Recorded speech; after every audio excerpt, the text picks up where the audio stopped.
Hello दोस्तों, good evening. मैं शिपी sir आप सभी का स्वागत करता हूं। आइए आज हम समझते हैं एसएससी और यूपीटेक के नेक्स्ट पार्ट, भाज्य संख्याएं या यौगिक संख्याएं। ठीक है, क्या होती है भाज्य संख्या या यौगिक या कंपोजिट नंबर। तो पहले हम इनकी परिभाषा देख लेते हैं। ध्यान दीजिएगा कि ऐसी संख्याएं, ठीक है, ऐसी संख्याएं ऐसी संख्याएं जिनके गुणनखंडों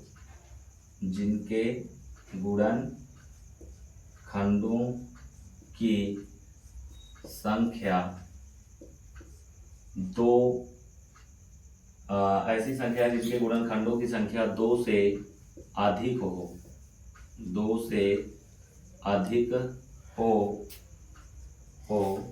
उसे भाज्य संख्या कहते हैं। ठीक है, उसे क्या कहते हैं? भाज्य संख्या कहते हैं। ध्यान से समझना बेटा, ऐसी संख्याएं जिनके गुणनखंडों की संख्या दो से अधिक हो उसे क्या कहते हैं? भाज्य संख्या कहते हैं।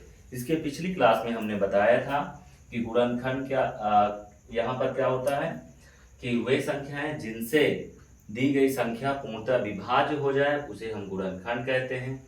तो यहाँ पर जैसे हमने कहा, यहाँ पर जैसे अगर हम बात करते हैं कि मान लेते हैं दो, तो 1, 2, 3 की बात करें 1, 3, और यदि 4 की बात करें 1, 2, 4, और 5 की बात करें 1, 5।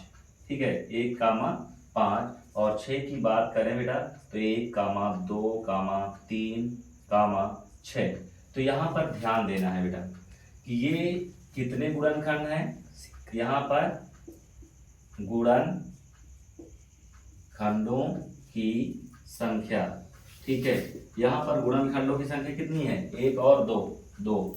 यहाँ पर सेम कंडीशंस, यहाँ गुणनखंडों की संख्या 1 और 2, ये 2। यहाँ पर 1, 2, 3, तो यहाँ पर गुणनखंडों की संख्या कितनी? 3। यहाँ पर कितनी है बेटा? यहाँ पर 2। यहाँ पर कितनी है? 1, 2, 3, 4। यहाँ पर कितनी है? 4। तो हमने देखा कि ये जिसके दो गुणनखंड हैं, ये क्या कहलाता है? ये कहलाता है अभाज्य संख्या। क्या कहलाता है? अभाज्य संख्या। और जिसके दो से, क्या कह रहा? दो से अधिक हो। अब दो से अधिक है बेटा, तो ये दो से अधिक है, तो ये क्या कहलाएगा? भाज्य संख्या। क्या कहलाएगा? भाज्य संख्या। ये भी कैसा होगा? ये भी हमारा भाज्य संख्या होगा बेटा। क्या होगा? भाज्य संख्या। क्या बात समझ में आ रही है? तो यानी कि ऐसी संख्याएं जिनके गुणनखंडों की संख्या दो से अधिक हो वे सारी की सारी भाज्य संख्याएं कहलाएंगी। अब यहाँ पर नोट में हमको ध्यान देना है। नोट, ठीक है, नोट नंबर 1 ध्यान देना। पहला नोट नंबर, यहाँ पर हमको सबसे बड़ी जो बात होती है यहाँ पर कि संख्या 1, यहाँ पर थोड़ा सा मैं लिख दूं, संख्या 1, ठीक है, संख्या 1 ना तो भाज्य है और ना ही अभाज्य। ठीक है, पहली बात संख्या 1 को ध्यान देना बेटा, 1 की बात हो रही है। संख्या 1 ना तो भाज्य है और ना ही अभाज्य। नंबर 2 पॉइंट ध्यान देना कि सबसे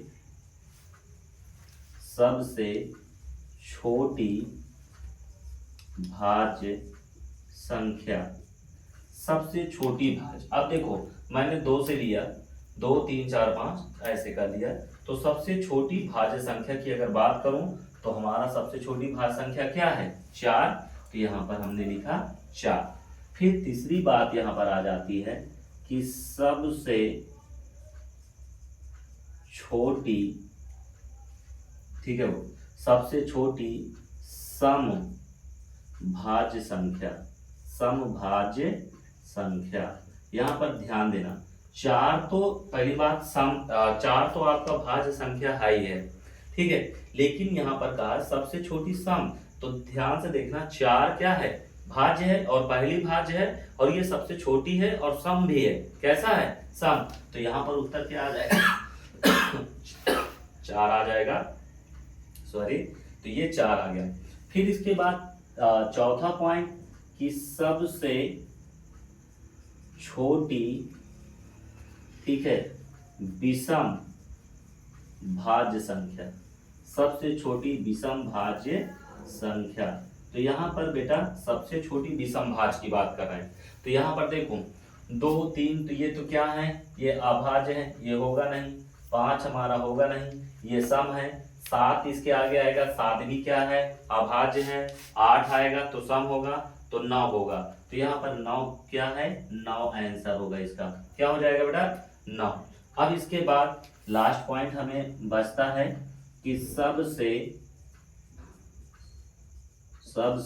बड़ी सबसे बड़ी भाज्य संख्या, सबसे बड़ी भाज्य संख्या, ठीक है।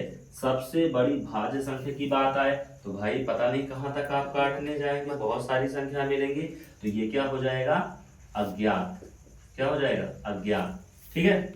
यदि वीडियो पसंद आए तो लाइक एंड सब्सक्राइब कीजिए और ज्यादा से ज्यादा शेयर करिए। Thank you.